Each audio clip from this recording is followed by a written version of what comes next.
मी तुला ना आज चायनीजच्या गाडीवरती बघ ती अंडा भुर्जी असते तशी बनवून दाखवते. तर काय करायचं, 4 कांदे घ्यायचे, ते व्यवस्थित बारीक चिरायचे. नंतर कढई गॅसवर ठेवायची आणि नंतर मग त्याच्यामध्ये थोडंसं तेल घालायचं.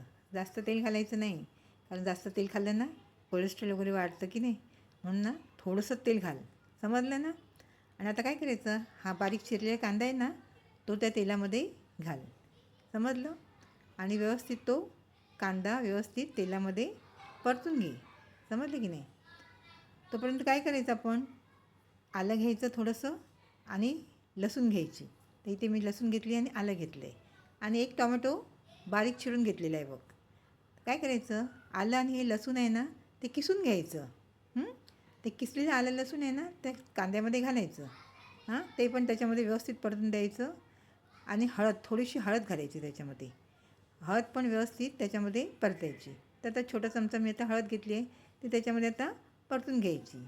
नंतर काय करायचं, आपल्याला व्यवस्थित कलर आला पाहिजे भाजीला, म्हणून हे काश्मीरी लाल घालायचा 1 चमचा.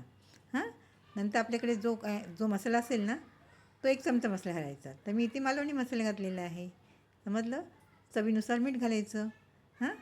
आता इथे काय करायचं, ते हे सगळं व्यवस्थित परतून घ्यायचं. टॉमॅटो पण घालायचा, नाही तर विसरशील. चिरलेला टॉमॅटो आहे तो घालायचा, तो पण नाही करायचा. आणि ते मी 1 चमचा चिकन मसाला घातला आहे. समजलं ना. आणि ही 4 अंडी घेतली, ती त्याच्यामध्ये घातली. समजलं. आता कांद्याची पात घेतली थोडीशी आणि कोथिंबीर घेतली. ती कांद्याची पात पण बारीक चिरायची आणि त्याच्यावरती घालायची. कोथिंबीर पण चिरून बारीक घालायची. आणि व्यवस्थित आता हे घातलं का काय करायचं, थोडा वेळ झाकण लावून ठेवायचं. ताबडतोब परतायला नाही घ्यायचं. मग हे असे तुकडे तुकडे असतात ना ते छान वाटतात खायला वगैरे. समजलं ना. आणि काय करायचं, व्यवस्थित आता परत थोडा वेळ झाकण लावून ठेवायचं, कारण ते मध्ये कुठे अंडं कच्चं वगैरे राहू नये म्हणून.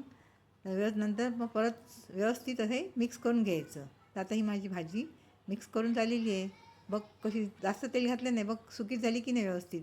जास्त तेलकट नाही करायची, मग आपल्या डब्याला द्यायला पण बरी भेटते की नाही, तेलकट होत नाही.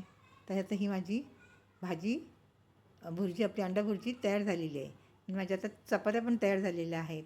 हे बघ, सकाळी माझं चपात्या आणि ही अंडा भुर्जी तयार झालेली आहे. तर ही तुला माझी रेसिपी कशी वाटली ती नक्कीच सांग. जरा जरी आवडली असेल ना तर लाईक कर आणि कमेंट करायला विसरू नकोस. धन्यवाद.